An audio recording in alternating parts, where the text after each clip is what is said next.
Bonjour à tous et bienvenue dans notre webinaire sur les jeux à l'école maternelle. Donc, Didacto, c'est des jeux depuis plus de 20 ans, des jeux à l'attention des collectivités essentiellement, des écoles, des centres de loisirs, des bibliothèques, des professionnels de santé. Nous avons actuellement environ 2300 références.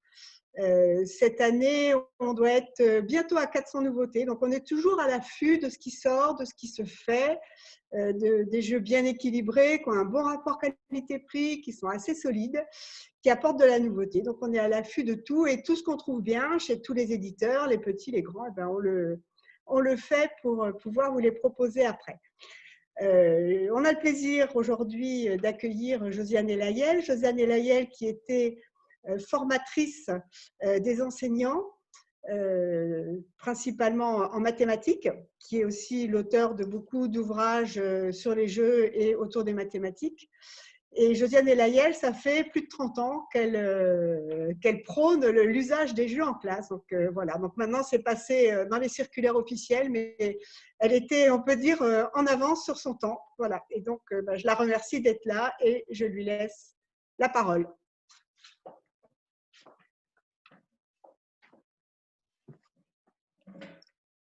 Bonjour à tous. Alors, je crois que c'est la première fois que je me prête à ce genre d'exercice, donc je vous demande toute votre indulgence. Voilà. Alors, je suis très heureuse de participer à cette rencontre organisée par Didacto sur les jeux de société à l'école maternelle, même si elle ne restera que virtuelle pour aujourd'hui. Tout d'abord, je vous propose de revenir rapidement sur le cadre de notre sujet, le quoi. Qu'est-ce qu'un jeu de société? Puis ensuite, de développer les nombreux arguments en faveur de son utilisation en classe, alors des arguments qui s'appuient effectivement sur une expérience de nombreuses années auprès d'enseignants, dans des classes, et auprès d'enfants donc. Puis, après le pourquoi, nous vous présenterons quelques jeux, pas forcément nouveaux, parce qu'il y a des nouveautés qui sont très intéressantes, mais il y a aussi des jeux qui sont assez anciens et qui fonctionnent très bien et dont on a l'expérience. Donc, je voudrais pouvoir justement vous donner ces retours d'expérience. Puis, nous aborderons le comment, ce qui est quand même assez important pour un enseignant qui a envie de mettre en place des jeux dans sa classe, mais il y a quand même des petites étapes, on va dire, à respecter. Ce n'est pas toujours simple. Vu les effectifs en plus relativement chargés dans certaines villes, c'est vrai que c'est un peu plus difficile. Alors, donc, tout d'abord, le quoi. Nous allons revenir quand même sur... Voilà, le quoi. Alors, qu'est-ce qu'un jeu? Qu'est-ce qu'un jeu? Un divertissement, on va dire quelque chose comme ça. Alors, pour Pauline Kergomar, pour un enfant, le travail, c'est le jeu, carrément. C'est son métier, c'est sa vie. Donc, elle, la définition, c'est simple. C'est indispensable, en fait, dans la vie de l'enfant, c'est indispensable à son développement. Ce qu'il y a d'intéressant, si on regarde l'origine latine du mot ludus, d'où vient ludique, ludothèque, etc., si on regarde la traduction dans un dictionnaire latin-français, c'est à la fois un nom masculin et un nom féminin. Le nom masculin ludus signifie divertissement, jeu, alors que le nom féminin, ludus, signifie école. Et je trouve que c'est une bonne introduction pour un propos sur les jeux mathématiques à l'école. Alors, il est vrai que au cours de son développement, l'enfant va rencontrer, bien sûr, de nombreux types de jeux. On sait même que jouer pour un enfant est indispensable à sa vie, à sa santé. Priver un enfant de jouer dès le plus jeune âge reviendrait presque à le priver de nourriture, à l'empêcher de grandir. D'où l'importance, bien sûr, du jeu. Il est évident qu'il ne va pas tout de suite, heureusement pour lui, rencontrer des jeux à règles compliqués à comprendre. Il va plus déjà utiliser des jeux, on va dire, libres d'exploration, des jeux d'imitation, de construction, des jeux d'assemblage, de fabrication, divers. Nous, notre propos, c'est le jeu de société. Le jeu de société, c'est une catégorie qui est à part. par opposition au casse-tête, aux jeux en solitaire, même aux jeux vidéo ou aux jeux sportifs. Un jeu de société est un jeu qui rassemble au moins 2 joueurs, on pourrait dire d'ailleurs jeu en société au lieu de jeu de société. Et ces joueurs doivent respecter des règles communes. Ils nécessitent souvent des supports comme des cartes, des dominos, des plateaux de jeu et du matériel annexe comme des dés, des jetons par exemple. En résumé, on peut dire que le jeu de société est l'activité ludique de l'être socialisé.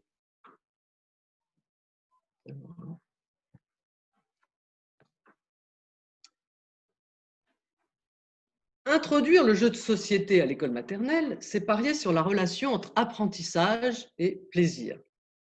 Jouer, c'est acquérir des savoirs autrement. Développer des compétences à travers une activité agréable, conviviale, où la communication tient une grande place. Ceci constitue un des premiers avantages du jeu, mais il y en a beaucoup d'autres que nous allons découvrir maintenant, que nous allons essayer de développer. Je fais pour le voir.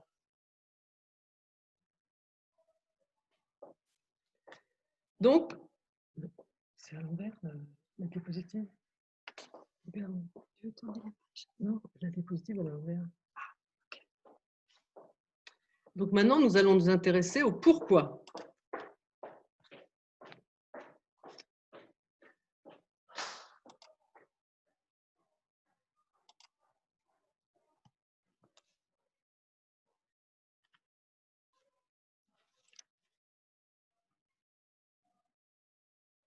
Alors, tout d'abord, le recours à un jeu présente l'intérêt de régler les problèmes de motivation. C'est-à-dire que souvent, quand on dit aux enfants « on va jouer », ils sont prêts à partir, prêts à vous suivre dans l'aventure.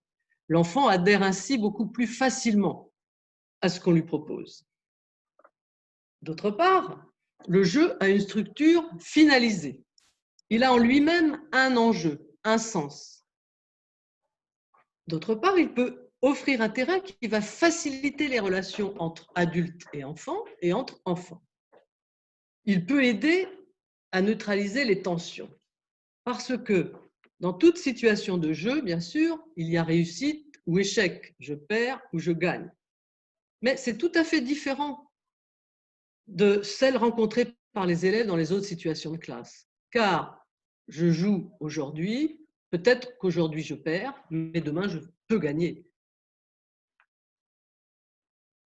Grâce à la part de hasard, une nouvelle partie commence et avec elle, de nouveau, soit je gagne, soit je perds, une nouvelle alternative. Ensuite, on peut affirmer donc que toute situation de jeu permet de vivre ensemble.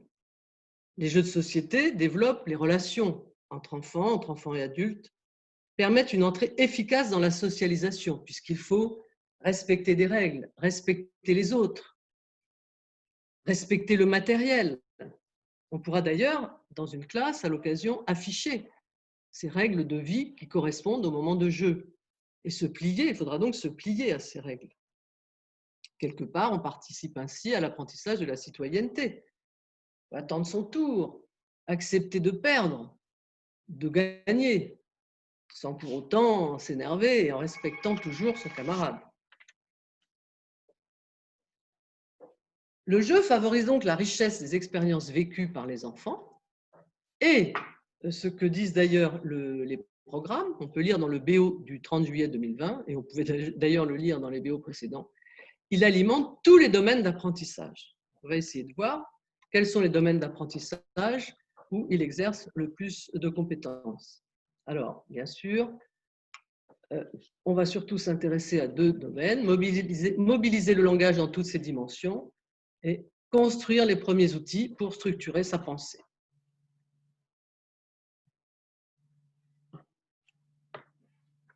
Dans le domaine du langage, le jeu peut accompagner le jeune enfant dans son apprentissage du langage en situation, c'est-à-dire pendant le jeu lui-même. Pendant le jeu lui-même, les échanges verbaux vont se multiplier entre les enfants, les interactions aussi. Le maître pourra mettre des mots pendant la partie de jeu verbaliser sur ce qui est en train de se passer. Et pendant les moments de bilan, une fois que la partie est terminée, le jeu pourra être alors un support au langage d'évocation. C'est-à-dire qu'on va revenir sur la partie, faire raconter aux enfants ce qu'ils ont vécu pendant cette partie de jeu, qui a gagné, qui a perdu, pourquoi il a gagné, pourquoi il a perdu, comment j'ai fait pour jouer, est-ce que je veux recommencer?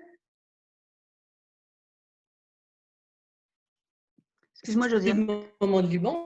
Ces moments de bilan seront donc riches en langage d'évocation. Grâce au jeu, on peut aussi, au niveau du langage, lors de déplacements, par exemple, avancer, reculer. Le jeu permet aussi d'appréhender les notions de passé et de futur, puisque je reviens présent, passé, futur. Pendant la partie, je raconte ce que je fais. Ah, je lance le dé, j'avance de 2 cases, ou tiens, c'est rouge. Je suis dans le présent, je suis dans l'action. Après la partie, je vais parler au passé. J'ai lancé le dé, j'ai perdu, et demain, j'espère que je vais gagner. Donc, on se projette aussi dans le futur. Ça peut être d'ailleurs plutôt du conditionnel. J'aimerais bien gagner, en fait. Donc, c'est sûr que pour le langage, ça va être des moments quand même très privilégiés pour évoquer des situations vécues par les élèves et qu'ils auront appréciées. Je vais t'interrompre, Josiane, tu m'entends? Oui. Surtout, n'hésitez pas, donc pendant l'allocution de Josiane, si vous avez des questions, vous pouvez très bien les poser sur le questions et réponses qui est juste en bas avec les petites bulles. Moi, je vais les collecter pendant tout le temps de son intervention et si besoin, je l'interromps en fonction de la question ou on abordera les questions à la fin de son intervention. Donc, je vous laisse faire ça et si besoin, j'interviens. Excuse-moi, Josiane, je te laisse continuer. Alors, ensuite,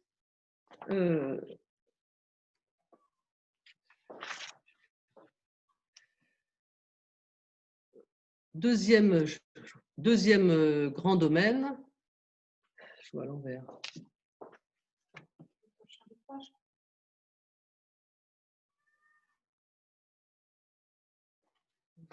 Je vois à l'envers, là. Je suis très gênée. J'en voyais à l'endroit. Ben oui, mais je me rappelle plus ce qu'elle marque. Construire les premiers outils pour structurer sa pensée. Vous m'excusez, mais j'ai un problème de lecture à partir du webinaire, je ne suis pas du tout habituée. Donc, mobiliser le langage dans toutes ses dimensions, construire les premiers outils pour structurer sa pensée. Effectivement, lorsque les enfants sont en situation de jeu, ils ont très souvent l'occasion de faire fonctionner, alors on vient de voir le langage, bien sûr, mais beaucoup d'autres fonctions cognitives, comme la mémoire, l'attention, et les fonctions exécutives d'organisation, de planification. Ils vont devoir anticiper, abstraire, inhiber des émotions, gérer la frustration, raisonner.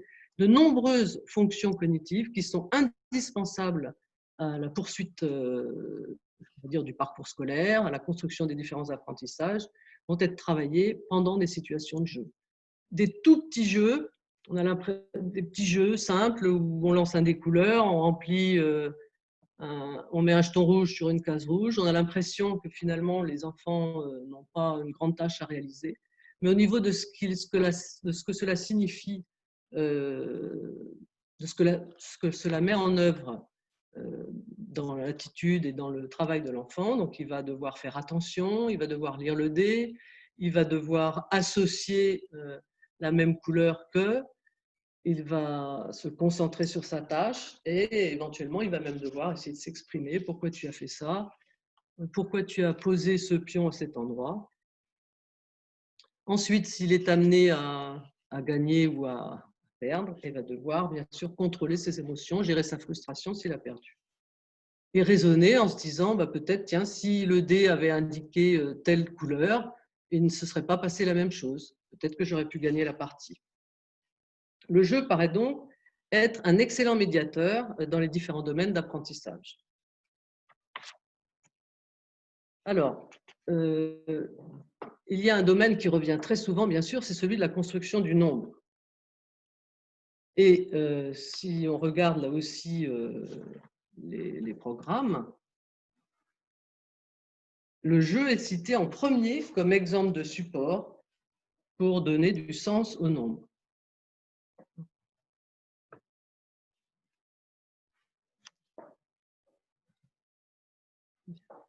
Alors, les premiers jeux que l'on va proposer sont avant tout des jeux qui vont faire travailler la catégorisation et la correspondance terme à terme. C'est ce qui va préparer à l'acquisition du nombre, ce qui va préparer aux activités de dénombrement. Alors, par exemple, en petite section, on n'est pas encore, bien sûr, dans le sens abstrait du nombre et des quantités. On va plutôt être dans la correspondance terme à terme. On va démarrer par le 1 à 1, et c'est déjà très important de faire ce genre d'activité. Donc, je place un jeton sur une case. Je mets en correspondance les jetons et les cases. Ensuite, je vais faire la correspondance entre les points que je vois sur un dé, par exemple, et un nombre de cases ou un nombre de jetons, sans pour autant savoir quel est le nombre qui correspond. Je peux faire du 1 à 1, de la correspondance terme à terme. C'est vrai que donc, dans un premier temps, on va privilégier tous ces jeux de placement et de catégorisation. Donc, on va vous en montrer quelques-uns tout à l'heure.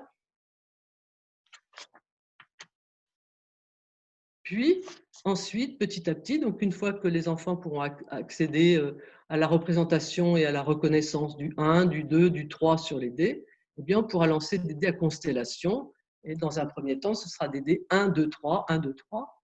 L'intérêt d'ailleurs, ce sera de faire fonctionner une reconnaissance visuelle. C'est-à-dire qu'on va associer très souvent directement une quantité que l'on voit sur le dé, le 1, le 2 ou le 3, et on va l'associer directement à son appellation 1, 2 ou 3. Donc, ça va être une reconnaissance globale des quantités. Puis, lorsque la progression de la classe le permettra, eh bien, on pourra passer à la lecture de dés 4, 5 ou 6. On pourra rester aussi dans la globalité. Ils reconnaissent un dessin finalement, le 4, le 5 ou le 6. Et quelque part, ça constitue à la construction du sens du nombre. Parce que qu'est-ce que c'est que donner du sens au nombre? C'est être capable de mettre en relation un mot et une quantité, et plus tard un symbole écrit et une quantité. Et ce n'est pas du tout évident, bien sûr, de faire cette corrélation. Le passage par le comptage, 1, 2, 3, 4, 5, 6, viendra dans un autre temps, qui permettra ensuite de peaufiner, bien sûr, des procédures beaucoup plus numériques, beaucoup plus élaborées pour construire les nombres, pour exprimer les quantités. Grâce au jeu, le nombre va aussi prendre tout son sens au niveau de l'ordinal, puisqu'on peut utiliser le nombre aussi pour désigner un rang, une position. Donc, il y aura la première case, la deuxième case, ou le premier, celui qui a gagné, le deuxième. Donc, on aura aussi l'aspect ordinal du nombre qui pourra être intégré par l'utilisation des jeux. Alors, je propose maintenant que l'on regarde quelques jeux ensemble et qu'on essaye de voir justement quelles compétences ils font travailler. Et puis, c'est surtout d'ailleurs l'objectif de cette intervention, c'était surtout le comment, c'est-à-dire comment on va faire pour s'y prendre concrètement pour mettre en place des jeux dans sa classe. Donc là, on va passer à la présentation de quelques jeux.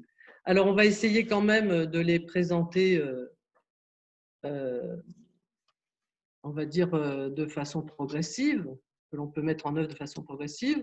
Donc, les premiers jeux qu'on va vous proposer seront donc des jeux pour la catégorisation et la correspondance terme à terme, qui sont plutôt des jeux de petite section, voire de moyenne section.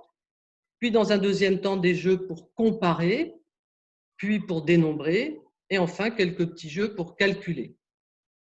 Alors, un petit jeu que vous connaissez peut-être probablement, ou des jeux qui sont un peu similaires, donc c'est la chenille arc-en-ciel.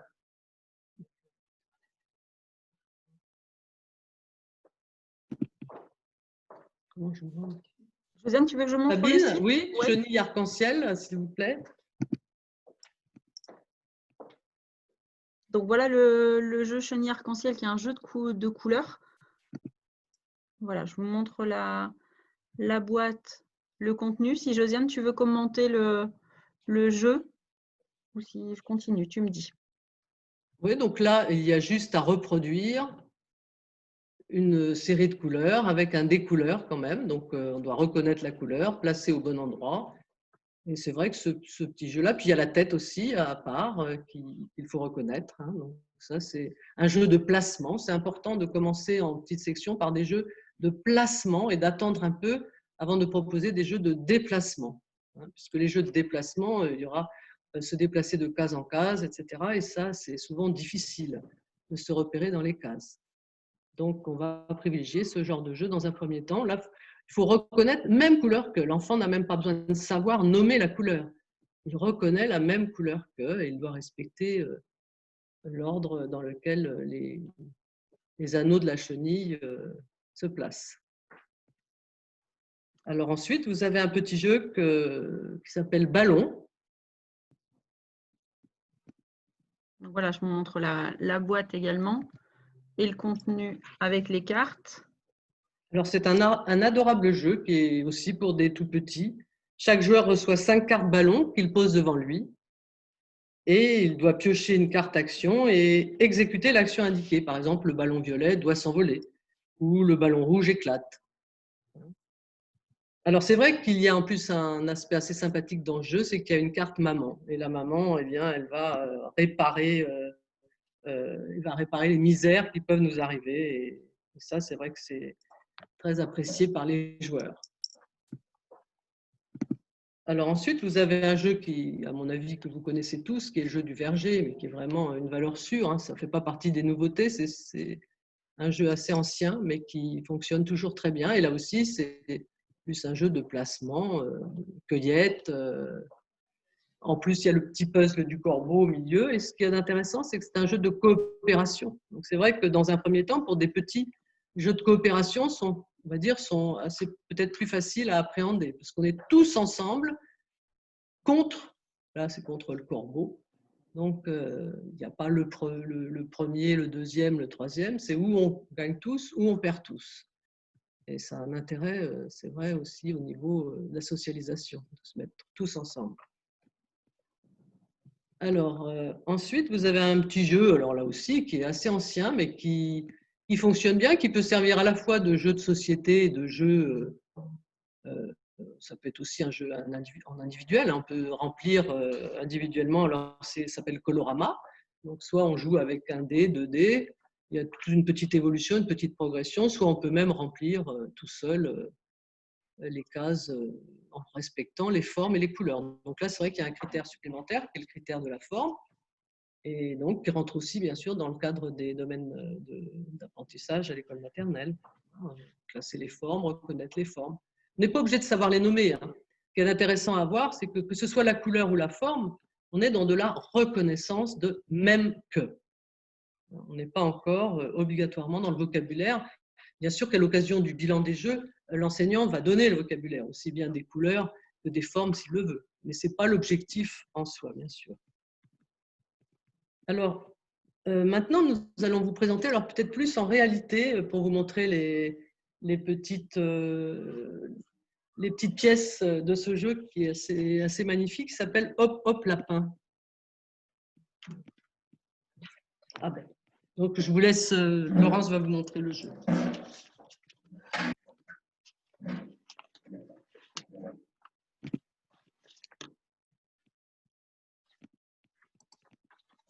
Alors Sabine, tu peux le montrer aussi. Ouais. Alors en attendant que Laurence l'installe, je vous montre sur le site, comme ça à chaque fois ça vous permet donc de voir sur le site, je vous montre la boîte, comme ça repérable, le contenu que Laurence va vous présenter. Et puis en même temps, comme ça sur la partie droite, comme j'espère que vous connaissez quand même notre site, vous avez les indications, le prix, le nombre de joueurs et ça vous permet de voir tout ça. Voilà. En fait, Sabine, je ne peux pas repasser en mode webinaire. Là, j'ai plus la ligne. Peut-être qu'il faut que tu fasses quelque chose de ton poste. Voilà, en direct. Eh ben, en direct, normalement, tu dois le faire.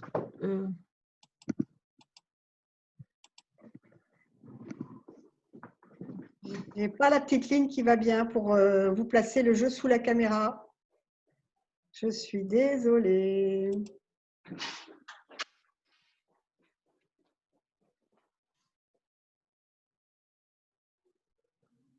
Voilà, c'est ça le direct. C'est ça le direct. Et voilà, la caméra, c'est magique. En fait, pour tout vous dire, on a du nouveau matériel depuis ce début de semaine. Donc, c'est chouette parce qu'on s'améliore, mais en même temps, on n'est pas encore tout à fait vraiment au point. Ça sera mieux la prochaine fois. Alors là, vous avez des petits lapins en bois. Vous voyez, trop mignons, avec des petites oreilles en feutrine. Et les lapins sont dans le terrier et il y a une grosse inondation, donc il faut vite sortir le lapin du terrier. Donc, je jette le dé. Ici, voilà. Si je tombe sur jaune, je vais mettre le terrier, le lapin, vous voyez, dans le petit tunnel jaune. Je rejette le dé, on tombe sur violet, il y a un lapin qui vient là. Et si je reviens sur de ce terrier qui prend l'eau. Et on a une phase lapin, et quand on tombe sur la phase lapin, et bien là, on prend celui qu'on veut. Voilà, donc on en profite pour en sortir un et puis libérer un petit terrier. Donc voilà, ça c'était hop, hop, lapin. Josiane, tu pourras rajouter des choses après. Si tu veux, je vous en présente juste un deuxième avant de rendre la main à Josiane, qui est Coucou Petit Hibou. Donc Sabine vous le montre pendant que je vais changer les jeux sous la caméra.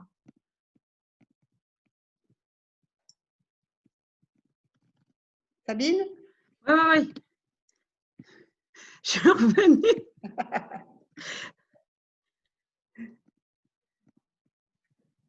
Bon, moi, je change mon jeu pendant que tu montes Coucou Petit Hibou.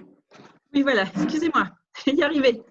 Donc voilà, Coucou Petit Hibou, que certains connaissent peut-être, mais qui a été réédité tout récemment pour notre plus grand bonheur. Joli jeu de coopération avec des hiboux. Voilà. Donc, je vous montre la boîte. Je vous montre le plateau que Laurence va vous présenter en direct et je vous montre toujours sur le site les informations principales. Donc, vous avez directement, vous voyez la tranche d'âge, le nombre de joueurs, durée de la partie, le prix, en attendant les explications de Laurence. Voilà, Laurence. Très bien. Alors, vous voyez, on a des petits hiboux là qui doivent rentrer au nid, se coucher avant que le soleil se lève. Alors, selon l'âge des enfants, on n'est pas obligé de mettre les cibles. On peut en mettre d'abord 2 et puis après 4 pour que ça soit progressif. On a ici la course du soleil. Donc, le soleil, hop, voilà, le soleil démarre ici. Et à chaque fois qu'une carte soleil va sortir, il va avancer d'un cran. On aura tous gagné si les hiboux sont rentrés dans le nid avant que le soleil soit levé. Parce qu'un hibou, le jour dehors, hein, ça ne le fait pas du tout. Alors, chaque joueur a 3 cartes. Donc, ce sont des petites cartes carrées comme ça. Voilà. Et les cartes, c'est soit un soleil, soit une couleur. Voilà. Si j'ai une carte soleil en main, je suis obligée de la jouer tout de suite et je vais avancer le soleil d'un cran. Si c'est une carte de couleur, je choisis le hibou que je veux faire avancer. On n'a pas de hibou à soi, c'est un jeu de coopération. Et je le fais avancer sur la première case libre. Donc, par exemple, si j'ai fait orange, hop, j'ai ici un hibou sur la case orange. Voilà, en fait, le plateau de jeu est trop grand pour le réglage de ma caméra. Je ne trouve pas.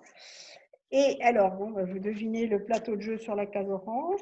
Et après, ce qui est intéressant, c'est que si le orange ressort et que la case est toujours occupée, le prochain hibou va aller jusqu'à la case orange suivante.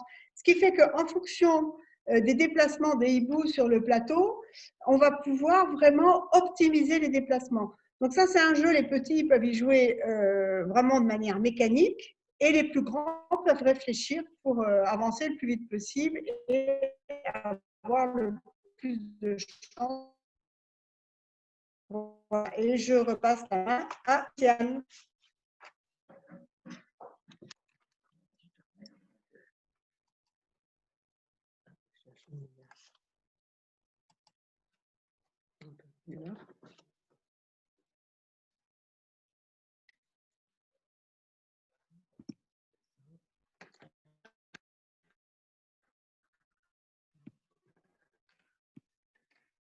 Alors, donc là, les deux jeux que l'on vient de voir sont des petits jeux qu'on va dire qui sont entre les premiers placements, comme celle que l'on a vu ou que le rama place à un endroit, et les jeux de déplacement. Les petits lapins, on les déplace un petit peu quand même, mais on ne les déplace pas sur un chemin compliqué avec des cases partout. Et couleur en couleur. On n'a pas à repérer la case suivante. Je compte, si par exemple je lance un dé, ça fait 3, je dois avancer de 3 cases. C'est toujours compliqué de savoir de quelle case je pars et à partir de combien je compte. Est-ce que je compte celle où je suis? Est-ce que je compte à partir de celle d'après? On sait que ça, c'est toujours compliqué. Souvent, les élèves comptent la case sur laquelle ils sont. Là, il n'y a pas ces problèmes-là. Donc, ce sont des jeux qui sont des premiers jeux de déplacement qui sont assez intéressants à proposer. En plus, le contexte est magnifique, que ce soit le hibou ou les petits lapins. Donc, c'est vrai que pour les enfants, c'est toujours plus agréable, hein, franchement. Alors, c'est vrai que pour les jeux de déplacement, ensuite, il est intéressant de commencer plutôt en motricité. C'est-à-dire que l'enfant va être amené à se déplacer de case en case dans un jeu géant qui aura lieu soit dans la cour, soit dans la salle de motricité, pour bien prendre conscience de ce que c'est de se déplacer de case en case déjà lui-même.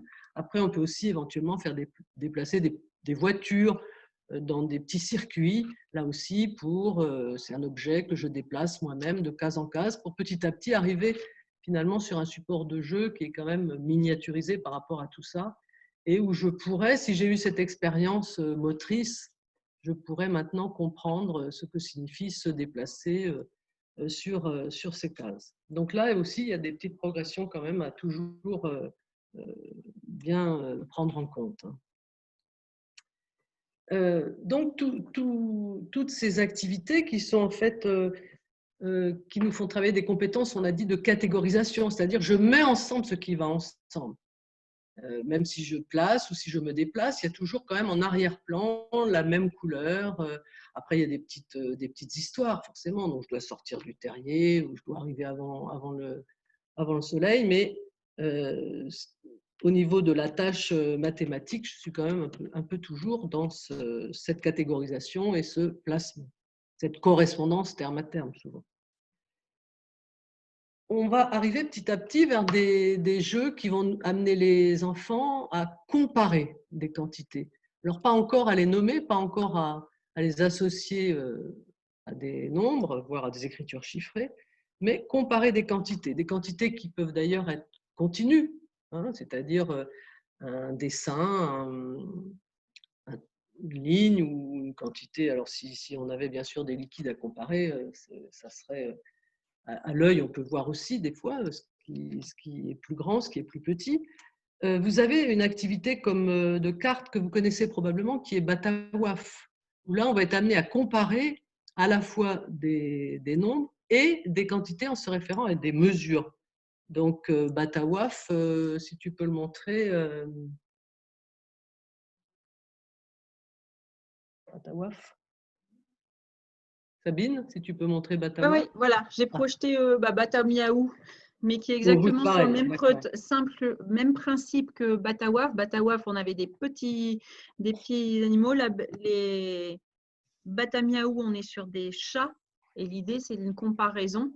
Donc, c'est pas savoir pour un enfant dire que 6 c'est plus grand que 4, c'est compliqué.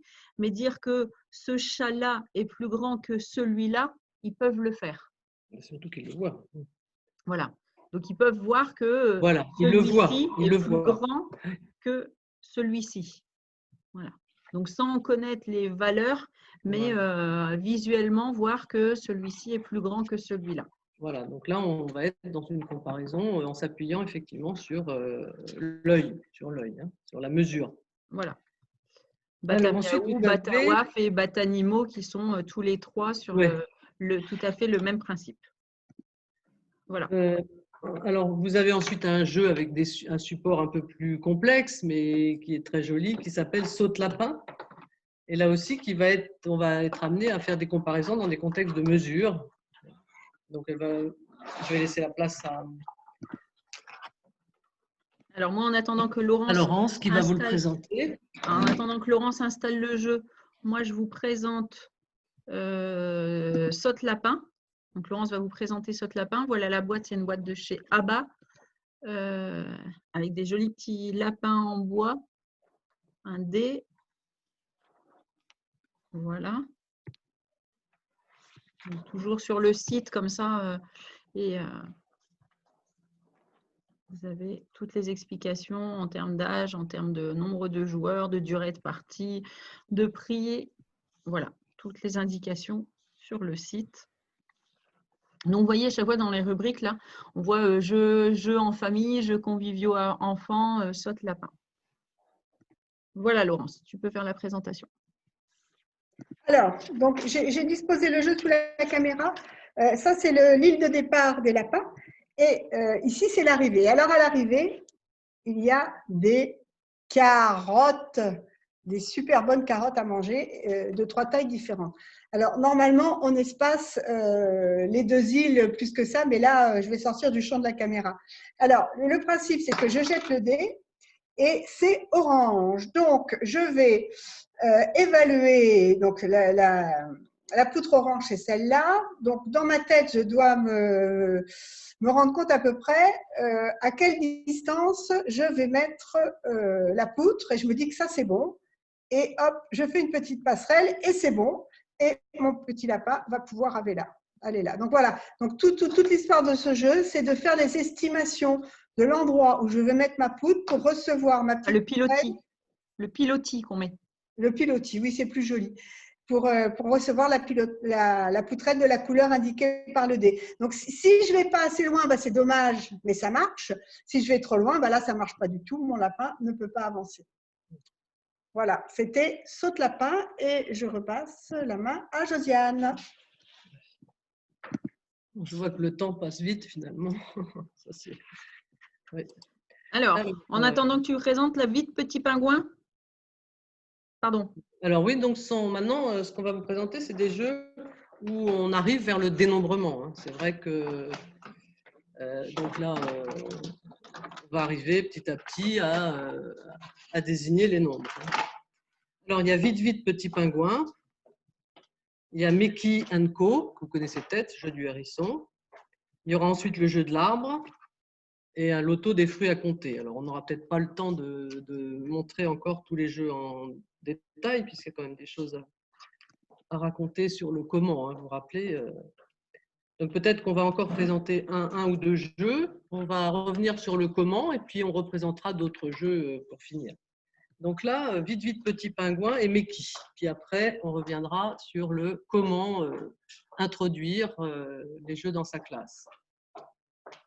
Donc là, je projette sur le site, je projette le jeu Vite Petit Pingouin, comme ça en attendant que Laurence s'installe. Je vous projette la boîte et le contenu et je vous montre le site. Voilà. En attendant de voir en direct live le jeu avec Laurence. Voilà, comme vous voulez, je suis prête. Tu peux. Alors, moi, ce jeu Vite Petit Pingouin, je l'adore. En fait, on a, vous voyez, une maman pingouin et son bébé pingouin. On a 3 couples comme ça, maman-bébé, qui sont au début du plateau. Et à l'arrivée, on a des délicieuses sardines à déguster. Alors, en fait, on a un gros dé. Je jette le gros dé. Si c'est une grosse patte, c'est la maman qui avance. Mais la maman emmène toujours son bébé. Si ce sont des petites pattes, ah là, le bébé, il gambade tout seul devant. Et là, j'ai 3. Le petit bébé va faire 1, 2, 3. Et puis, petit à petit, la maman va le rattraper. Et le premier couple qui arrive tout au bout, eh bien, il peut se déguster. Ils peuvent déguster les sardines. Voilà, Laurence, il faut que tu nous montres sur le dé les petits et les grands. Là, tu penses en fait, le dé était derrière toi. Donc et donc, là, il y a on ne les voyait pas. Papates, et ça, c'est les grosses papates. D'accord. Oui, vas-y. Donc, ça fait marcher à la fois la comparaison et le dénombrement aussi, puisqu'on est dans le petit-grand, et le dénombrement soit global, donc c'est le 1, c'est le 2, c'est le 3, puis après j'arrive à reconstituer 1, 1, 2, 1, 2, 3, ou alors ça peut même être de la correspondance terme à terme, à l'œil, j'avance d'une case et encore une case, ça fait 2. C'est vrai que c'est un jeu qui est une très bonne étape entre les jeux précédents et des jeux de dénombrement, comme avec le suivant Meki, on sera amené à dénombrer davantage. Donc vous allez voir Meki qui sera un jeu d'ailleurs après plus sur des moyens et des grands. Là, on était encore sur des jeux qui pouvaient être joués en petite moyenne section. Voilà. Donc Meki & Co. En fait, on a les petits piquants de ces pauvres hérissons tout nus là, et on a un dé de 1 à 6. Donc si je fais 6, je vais devoir compter 1, 2, 3, 4, 5, 6 piquants et je vais les mettre dans mon hérisson. Voilà. Donc ce jeu, en fait, ce qu'il est fantastique, c'est qu'avec des petits, on peut commencer et mettre un dé 1 à 3. Avec des grands, on pourrait imaginer mettre le dé 1 à 3 et le dé 1 à 6 en même temps. Et là, parce qu'à ce moment-là, ça va aller très vite, on peut leur demander de faire le hérisson et de le défaire. Voilà. Donc, c'est un jeu qui fonctionne pour les 3 sections de maternelle, en fait, parce qu'il est complètement modulable. Oui, on peut aussi compléter quelques piquants de hérisson pour que les quantités de piquants soient moins importantes à compléter, et du coup proposer effectivement à des petits ou des moyens, tout à fait. Ça ira plus vite. Pour les petits, on peut leur faire le tour comme ça au départ, et puis il y a moins de choses à mettre dedans, tout à fait. Je vais juste compléter, en fait, c'est que dans la boîte du jeu, il y a un dé de 1 à 3 et un dé de 1 à 6. Hein. Pas, on va compléter, c'est dans la boîte, il y a le grand plateau, il y a tous les petits picots, et le dé de 1 à 3 et les dés de 1 à 6, donc on peut le faire évoluer, le petit, le grand et les deux pour plus grand en fait. D'accord, ok, super.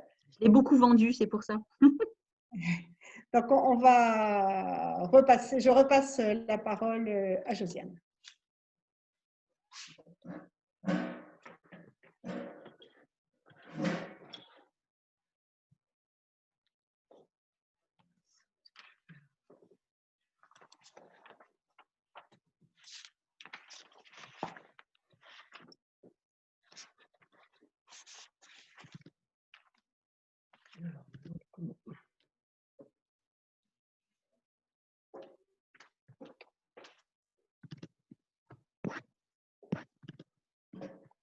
Bien. Alors, maintenant que nous avons déjà vu quand même quelques petits jeux, ça serait bien de savoir, mais comment est-ce que l'on peut introduire tous ces jeux dans sa classe? Est-ce que c'est compliqué? Est-ce que ça demande beaucoup d'organisation? C'est sûr que ça demande de la réflexion, une bonne organisation, et puis une étude bien sûr préalable des jeux. Là, on l'a fait assez rapidement, mais pour savoir si les compétences qui sont exigibles pour jouer à ce jeu sont bien conformes au niveau de ses élèves et au niveau de la classe dans laquelle on enseigne. Alors, c'est vrai que il faudra donc bien choisir ses jeux par rapport à cela, et puis essayer d'organiser sa classe en conséquence, surtout si on a des effectifs importants, comme cela peut être le cas dans des classes maternelles. Souvent, donc, on va organiser sa classe en atelier. Ça, c'est sûr qu'il n'y a pas d'autre solution pour répartir les élèves à différentes tâches en même temps. Alors, ce que je propose depuis plusieurs années dans les classes, c'est de finalement mettre en œuvre un jeu sur 4 phases. Il y a 4 phases pour pouvoir mettre en œuvre un jeu dans une classe. Alors, ce que je pense, c'est que tout d'abord, il faut une phase de présentation. Alors, présentation du jeu qui va démarrer en regroupement. Donc là, par exemple, le jeu du hérisson serait présenté au jeu, à la classe, sans même qu'on ait ouvert la boîte. On montre la boîte, le jeu est à l'intérieur de la boîte, et rien que le couvercle de la boîte va permettre aux élèves une séance de langage par rapport à ça. Qu'est-ce que vous voyez sur cette boîte? Oui, il y a des hérissons. Bon, il y a donc toute une petite histoire qui va commencer à naître à partir de là. C'est une histoire. La règle de jeu n'est absolument pas donnée à ce moment-là. Alors, c'est sûr qu'ils savent à force que c'est une boîte de jeu, mais la règle ne sera pas donnée à ce moment-là. Parce que quand on voit les supports qui sont présentés, en particulier chez Didacto d'ailleurs, avec les les jeux là, avec les petits lapins, les petites chouettes ou même les piquants de hérisson, c'est sûr que les enfants, ils ont besoin de s'approprier tout ce magnifique matériel qui est dans la boîte. Donc, première phase, présentation en regroupement. Et suite à cette phase, on a sa classe qui est organisée en atelier. Et il y aura un atelier ce jour-là qui sera un atelier libre, qui sera ce que j'appelle une phase d'appropriation du jeu du hérisson, par exemple. Prenons ce jeu-là en exemple. Donc, on vient d'avoir ce moment de regroupement. Tout le monde a entendu cette histoire. Les élèves sont répartis en ateliers. Dans ces ateliers, il y a un atelier appropriation du jeu du hérisson ou des petits chouettes, etc. Donc, que vont faire les élèves dans cet atelier appropriation? Bien, ils vont s'approprier le jeu, c'est-à-dire qu'ils vont faire ce qu'ils veulent avec. Et ça, c'est des moments extrêmement importants parce que si vous donnez une règle de jeu à des petits alors qu'ils ont envie de toucher les petits lapins ou de jouer avec les piquants du hérisson, ils ne vous écouteront pas, ils n'écouteront pas la règle, ils ne sont pas encore disponibles pour écouter une règle. Donc, c'est très important et en plus, ça vous fait finalement un atelier autonome. Alors, le problème, c'est que bien sûr, il va concerner 4 élèves. Si on dispose de plusieurs fois le même jeu, c'est formidable parce que du coup, on aura plus d'élèves qui seront en phase d'appropriation. Mais cet atelier, il va devoir tourner puisqu'il faudra que tous les élèves de la classe soient passés par cet atelier d'appropriation qui ne va pas non plus durer 3 heures. Hein, c'est des ateliers qui vont durer 10 minutes maximum. Hein. Il faudra que tous les élèves de la classe participent à cet atelier. Puis, on aura, une fois que tout le monde se sera approprié ce jeu, on pourra avoir alors une phase qui va commencer, qui sera la phase d'apprentissage de la règle. Et cette phase démarrera à nouveau en regroupement. C'est-à-dire que cette boîte, l'autre fois, on n'avait pas ouvert, mais que chacun maintenant s'est approprié lors de l'atelier d'appropriation, eh bien, on va l'ouvrir et on va donner une règle de jeu qu'on va afficher éventuellement. C'est vrai que du coup, c'est un type de texte particulier, une règle de jeu. Elle peut être illustrée avec le dé, avec les piquants, bien sûr, elle peut être illustrée et affichée. Et dans ce cas-là, l'enseignant va démarrer une partie avec un élève en explicitant la règle au fur et à mesure qu'il joue, sans pour autant la terminer, mais peut-être quand même expliquer l'enjeu et l'objectif. Il démarre la lecture, l'explicitation de la règle du jeu. Ce n'est pas pour autant qu'à la fin de cette phase, tous les enfants vont savoir jouer au jeu. Il l'explicite, il affiche. Donc maintenant, les élèves savent que la règle est à suivre si on joue à ce jeu. Et dans ce cas-là, eh bien, il faudra, là aussi, ce jour-là, il y a des ateliers qui vont suivre cette phase de regroupement. Il y aura un atelier jeu, mais qui là sera un atelier dirigé. Cet atelier aura lieu avec l'enseignant. Il aura avec lui 4 ou 6, 8 élèves. S'il a 2 plans de jeu, encore c'est bien, il pourra avoir jusqu'à 8 élèves dans cet atelier. Et là, ce sera une phase en atelier d'apprentissage de la règle.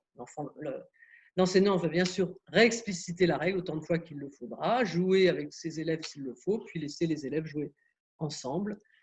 Et il faudra là encore que toute la classe soit passée par cette phase d'apprentissage de la règle pour qu'on puisse dire que la classe aura découvert ce nouveau jeu.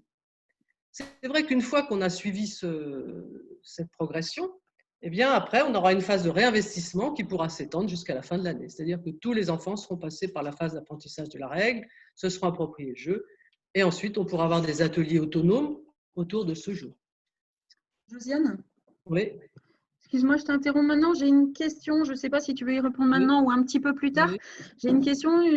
Quelqu'un qui me demande quelle trace laisser pour mémoire pour l'enfant ou pour les parents. Donc, je ne sais pas si tu veux maintenant y répondre ou on la garde pour un petit peu plus tard. Tu me dis. Non, on peut y répondre maintenant parce qu'en fin de compte, donc, il y a cette phase de réinvestissement. Donc, le jeu va pouvoir resservir maintenant plusieurs fois, bien sûr, en réinvestissement. Donc, ça va libérer, ça nous fera des ateliers où les élèves pourront se débrouiller un petit peu tout seuls avec ce jeu. Alors, pour ce qui est, effectivement, c'est une bonne question parce que très souvent, on dit, oui, et d'ailleurs, c'était l'argument qui était souvent, la question qui était souvent posée avant que le jeu soit reconnu comme vraiment faisant partie des méthodes d'apprentissage. Quelle trace on va laisser? Déjà, pendant tous ces moments de jeu, on peut prendre des photos. Déjà, on peut prendre des photos du jeu ou les récupérer sur le site de Didacto. On a la règle qu'on peut réécrire, éventuellement la simplifier, l'illustrer. Et toutes ces choses-là, tous ces documents, les photos qu'on a prises du jeu, les photos qu'on peut prendre, si on a l'autorisation, on prend les photos des enfants en train de jouer. Hein. Et tout ça, ça peut être collé, ça peut être dans un cahier de vie ou alors un cahier d'ailleurs, même un cahier de jeu que l'on réserve au jeu. Et dans ce cahier, eh bien, on met à quel jeu l'enfant a joué, à quel jour il a joué à ce jeu-là, on met les photos de l'enfant en train de jouer, on met les photos du jeu, on met la règle du jeu, bien sûr, et on peut aussi noter les compétences clés du jeu en question, et du coup, les compétences qui ont été travaillées par les élèves à cette occasion. Donc, on peut faire des fiches comme ça. On peut demander aux élèves aussi d'illustrer les jeux, de faire un dessin ou de raconter ce qu'ils ont fait. Et on peut donc, sous forme de dictée à l'adulte, dans le cahier de jeu, dire aujourd'hui, j'ai joué au jeu du hérisson, j'ai gagné parce que j'ai rempli le premier mon hérisson. Et est-ce que tu te rappelles à un moment ce qu'a indiqué ton dé? Est-ce qu'il est tombé sur quoi? Et si ton dé tombe sur 4, qu'est-ce que tu fais avec tes piquants? Je peux prendre 4 piquants et je les mets sur mon dé. Donc, on peut effectivement utiliser toute cette évocation, tout ce qui s'est passé, tous ces moments de jeu et les regrouper dans un cahier de jeu ou alors en faire une partie du cahier de vie. Donc, il ne faut pas croire qu'il n'y a pas de traces écrites quand on joue. Il peut y en avoir, il faut effectivement l'organiser et ne pas oublier de prendre des photos ou ne pas oublier de faire évoquer, de faire raconter aux enfants ce qui s'est passé. Et sous forme de dictée à l'adulte, on peut écrire dans le cahier aujourd'hui, c'est Nathaël qui a gagné, j'ai joué avec X, Y, et voilà. Donc, il y a toutes ces traces-là. On peut aussi même envisager des modalités d'évaluation pour ces jeux. Alors, on va évaluer dans l'action, c'est-à-dire que pendant que les enfants jouent, on regarde s'ils respectent bien la règle, s'ils respectent le lancer du dé, on peut évaluer beaucoup de choses dans l'action. On peut aussi évaluer des choses dans la rétroaction. Est-ce que l'enfant est capable de se rappeler, de raconter, d'expliciter un peu comment il a joué? Et on peut éventuellement, en grande section, même concevoir des fiches d'évaluation à partir des jeux. Par exemple, dessiner un dé qui indique 3, dessiner une série de piquants à côté, demander à l'enfant entoure les piquants que tu vas prendre, entoure les piquants que tu dois prendre si le dé tombe sur 3. Il y a des choses, beaucoup de choses à réfléchir et à organiser autour de la trace écrite et même de modalités d'évaluation. Voilà, c'est une question très intéressante. Donc, je peux même vous montrer, je peux avoir je ne sais pas si la caméra… voilà. Par exemple, la petite chenille de couleur. On a parlé du jeu la petite chenille de couleur tout à l'heure. On peut imaginer après on donne des ronds de couleur aux élèves et on fait coller en petite section, on peut faire coller la chenille. Donc, on peut avoir des activités de collage. Et ce qui est intéressant aussi, et ce qui peut, en plus, c'est bien parce que ça fait l'occasion d'ateliers libres, les élèves peuvent travailler tout seuls. Alors, c'est plus en grande section, fin de moyenne section, grande section, c'est leur demander d'essayer de représenter le jeu. Hier, tu as joué au jeu du hérisson. Est-ce que tu peux essayer sans regarder, est-ce que tu peux essayer de dessiner le jeu? Qu'est-ce que tu te rappelles de ce jeu? Et ça, des fois, ça peut être vraiment très proche d'ailleurs.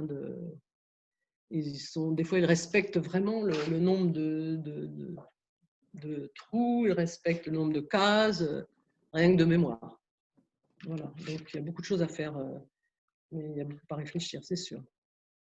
Voilà, je ne sais pas si j'ai répondu. Est-ce qu'il y a d'autres questions? Tu voulais d'autres questions, c'est ça? Oui. J'ai une question, c'est quels sont les jeux qui ont été présentés, ceux pour, par exemple, un élève autiste en moyenne section qui ne parle pas? On peut effectivement faire jouer on n'est pas obligé de parler pour jouer, on peut jouer avec l'enfant dans un premier temps, expliciter, montrer les choses sans parler. Les jeux de placement en particulier, un jeu comme Colorama, même le jeu des hérissons, lance le dé, c'est sûr qu'il faut trouver de la communication non verbale si l'enfant ne parle pas, mais on explicite. Oui, ça va être un mimétisme. Là, on va jouer avec lui, on va faire les choses.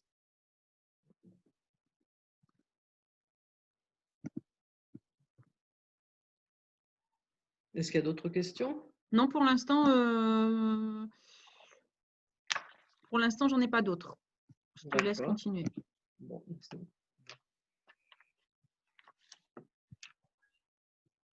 Bah, écoutez, alors Tu veux que…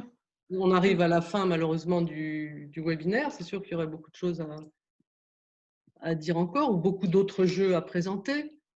Hein, mais donc on va s'arrêter là. Peut-être que Laurence va conclure. On va en montrer un dernier quand même pour la route, qui est une nouveauté, qui est un jeu assez récent qui s'appelle Happy Bunny. Happy Bunny, et puis vous ne présentez pas Happy Farm. Il est trop bien. Moi, en grande section, je trouve que toutes les grandes sections devraient l'avoir parce qu'il n'y a pas beaucoup de jeux de troc et d'échange. Donc, quand j'avais vu que tu l'avais mis sur la liste, j'étais très contente. Parce qu'en fait, après, j'avais une dernière rubrique, mais je ne sais pas du tout où on en est dans le temps. Hein. Il y avait une dernière rubrique, c'était les jeux pour calculer. Donc, les jeux pour calculer, effectivement, j'avais repéré qu'il y avait Happy Bunny et Happy Farm. Happy Farm, en plus, ce qui est intéressant, c'est qu'il prépare. Non seulement, c'est un jeu de grande section, mais c'est aussi un jeu qui prépare aux échanges. Donc, ils vont préparer à la numération, à la dizaine, etc. Bien sûr. Hein. Mais donc là, on va vous présenter Happy Bunny et puis Happy Farm, qui est quand même un jeu, je pense, qui peut être connu. Hein. Happy Farm est quand même un jeu plus ancien que celui-là. Je vais vous présenter Happy Bunny.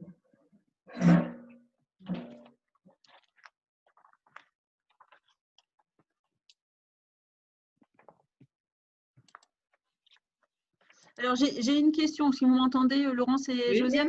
En fait, j'ai des questions. Peut-on avoir les autres jeux qu'on n'a pas eu le temps de voir? Alors, moi, je vais peut-être pouvoir vous les mettre juste sur le…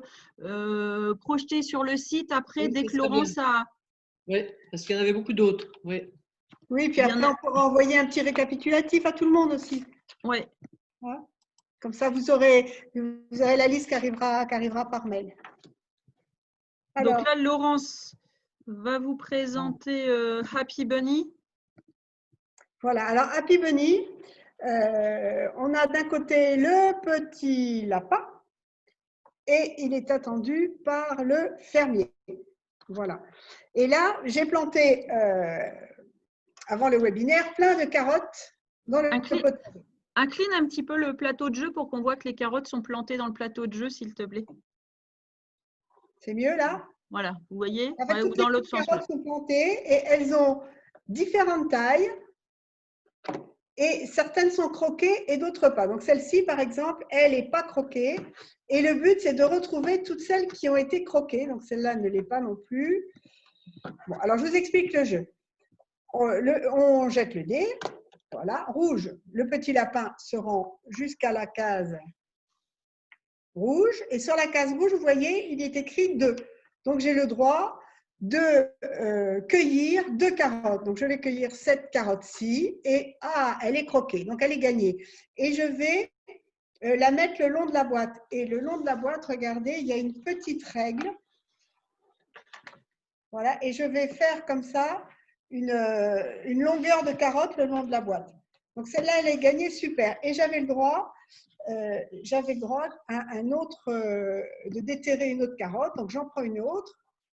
Et celle-là, je ne peux pas la garder parce qu'elle n'est pas croquée. Donc, je la remets. Mais il faut que tout le monde se rappelle qu'à cet endroit-là, la carotte, elle n'est pas bonne. Ce n'est pas la peine, si possible, de revenir la déterrer parce qu'on devra la remettre. Voilà, donc ça fait à la fois, il y a les couleurs, le nombre de carottes à déterrer et puis cette petite ligne de carottes là que l'on va faire le long de la boîte. Pour gagner, il faut avoir aligné 2 lignes de carottes avant d'arriver à la ferme. Sinon, on a perdu. Donc, alors, voilà. Happy Bunny. Happy Bunny. Alors, oui. J'ai une petite remarque en me disant les carottes ont l'air fragiles. Alors non, pas du tout, parce que moi je l'ai beaucoup présenté en école et les petites carottes, elles sont plastifiées et pour les rentrer dans la boîte de jeu, je pense qu'il va falloir des centaines de fois pour pouvoir pour qu'elles s'abîment. Vous pouvez les mettre dans la fente, les enlever, elles sont plastifiées, il n'y a aucun problème. C'est pas juste cartonné. Donc oui, il n'y a aucun problème pour ce jeu-là. Donc, peut-être, Sabine, tu peux montrer Happy Farm et puis on va conclure. Il y avait Cache-toi vite aussi et 10 c'est gagné, qui sont des jeux intéressants, plus pour des grandes sections. Ouais. Des jeux de calcul. Ouais. Alors, j'allais lire en même temps les petites questions pour pouvoir n'en rater aucune et puis qu'on termine avec pas trop de retard pour tous ceux qui nous ont juste réservé 1 heure. On va vous envoyer les jeux. Après, j'ai quelqu'un qui cherche des jeux sur les trains pour un enfant de 4 ans qui ne parle pas. Donc, on va réfléchir à ça et je vais vous montrer les liens sur les jeux dont on vous parlait tout à l'heure. Moi, je vous parlais d'Happy Farm, que j'adore, mais ça, on l'a cru comprendre. Happy Farm, donc jeu, troc et d'échange. On a chacun son petit personnage qui va se déplacer là sur la piste avec le dé de constellation de 1 à 5 ou la petite ferme sur laquelle on va pouvoir aller directement. Et on va collecter des animaux. Un mouton, un coq, 2 coqs, etc. L'objectif, le premier qui gagne le tracteur a gagné. Pour cela, quand j'ai 3 coqs, je peux échanger contre un mouton. Là, on voit un peu mieux. Quand j'ai 3 moutons, je peux échanger contre une vache et quand j'ai 2 vaches, je peux échanger contre le tracteur. Donc, c'est vraiment génial comme jeu parce qu'il faut accepter de se séparer de ce qu'on a gagné. Dire que j'avais 3 coqs, maintenant, j'ai plus qu'un seul mouton, mais c'est la même valeur. Et que si je ne fais pas les échanges, jamais je ne gagnerai de vaches et jamais je ne gagnerai le tracteur et jamais je ne gagnerai la partie.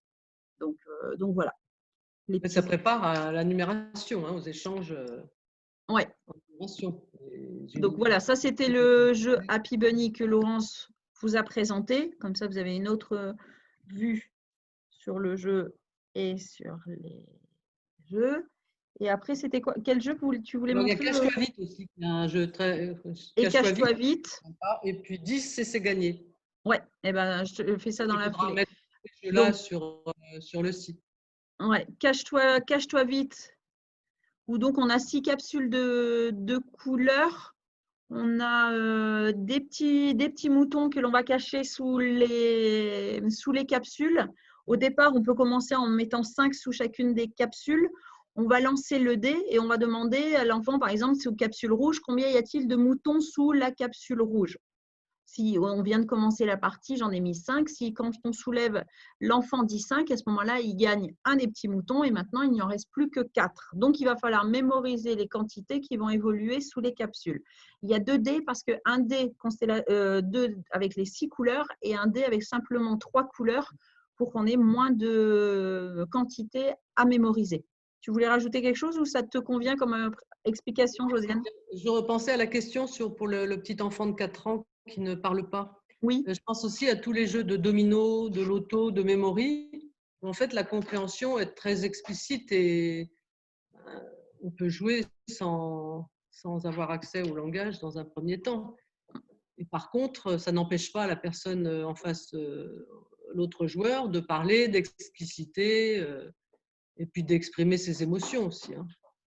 Et on peut avoir aussi, pour expliciter des règles, alors bien sûr, la règle de jeu, elle utilise des mots, mais on pourrait aussi avoir des règles de jeu avec des schémas ou avec des schémas qui se répètent et des symboles qui signifient des choses. À force, c'est que lancer le dé, on dessine un dé. Là, je montre le 10, c'est gagné. Oui. Qui est donc un jeu de loto, qui est avec 6 planches avec des petites… Justement, les jeux de loto, c'est vraiment des jeux. Bon, il faut vraiment avoir vraiment plein de jeux de loto, de memory et de domino déjà dans sa classe. C'est quand même toute une base. Une base. Donc là, c'est un jeu de loto. Là, la règle, elle est explicite. Il n'y a pas vraiment besoin de l'écrire. En plus, c'est des jeux auxquels ils jouent à la maison. Donc, ça fait le lien, on va dire, entre l'école et la maison. C'est important d'avoir des jeux, même les petits chevaux, même le jeu de loi, d'avoir des jeux qui font partie de la société, de l'environnement. Il ne faut pas croire qu'il faudra avoir que des jeux très didactiques et très spécifiques aux apprentissages bien ciblés, des thèmes bien ciblés. Il faut vraiment avoir de nombreuses catégories de jeux dans sa classe. Donc, le jeu 10, c'est gagné, qui est un jeu de loto. Vous pouvez jouer jusqu'à 6 avec une planche réversible. D'un côté, vous avez 6 cases, j'ai plié trop vite, 6 cases avec un chiffre et des quantités. Et de l'autre côté, vous n'avez que le chiffre. On va avoir tous les petits points noirs qui vont être sur la table.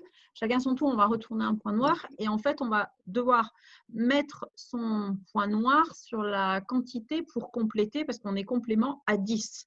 Donc là, par exemple, sur le 6 que vous voyez, là, en fait, il va falloir que je trouve le point noir en dessous duquel il y a le 4 pour pouvoir compléter et faire le 10. Donc évolutif, parce que là, de ce côté-ci, je suis aidée avec les points et de l'autre côté, je n'ai que les chiffres. J'ai fait une rapide présentation de 10 c'est gagné, parce que je vais retourner vers les questions, parce que j'ai vu qu'il y avait quelques questions.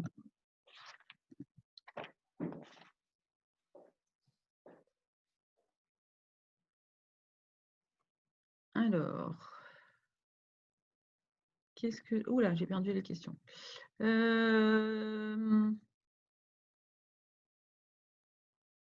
Ah oui, dans l'édition précédente de Belléduc, je confirme, c'était des cochons, mais ils ont fait évoluer les… Ce ne sont plus des cochons. Voilà. Bah écoute, non, mais je crois que tout le monde nous remercie de ces explications. On va vous envoyer la liste des jeux que l'on a vus avec les différentes catégories que Josiane a présentées.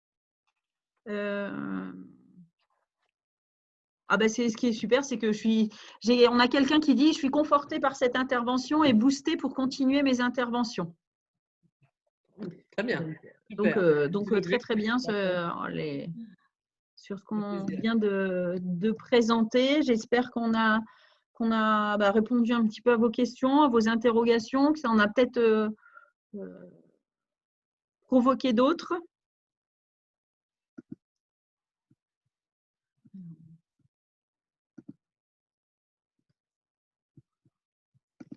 Je ne sais pas si j'ai… Je ne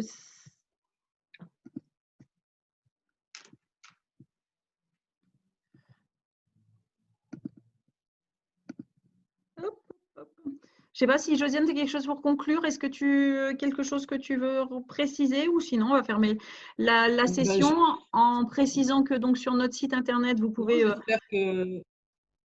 J'espère que cette intervention vous servira et que pour la mise en pratique, bien sûr, ça demande une bonne organisation et ça demande beaucoup de travail. Et je sais que les effectifs de l'école maternelle ne sont pas toujours… bon, il faut quand même pouvoir gérer beaucoup de monde et dans des conditions en ce moment qui sont difficiles. Donc, je souhaite aussi bon courage à tout le monde. Mais si vous arrivez à mettre en place ce genre de choses, au bout d'un moment, vous aurez des ateliers qui tourneront, qui s'appuieront sur les nouveaux jeux qu'on découvrira, les anciens jeux auxquels on peut jouer tout seul, et puis le cahier de jeux qu'on remplit, qu'on décore. Et du coup, ça occupera aussi une partie de vos ateliers libres et ça vous libérera pour vos ateliers dirigés. Voilà, je vous remercie beaucoup et excusez-moi parce que je ne suis pas du tout habituée à ce format de webinaire. C'est le premier que je fais et je n'ai pas dû être très performant au niveau de la communication. Enfin, voilà. Chaque fois, on s'améliore parce qu'on a eu des remarques en disant qu'on avait amélioré notre technique. Donc, merci à tous. On va vous envoyer la liste des jeux. On vous remercie et puis on vous retrouve très bientôt sur d'autres webinaires. À très bientôt. Bonne fin de journée à tous. Au revoir. Au revoir.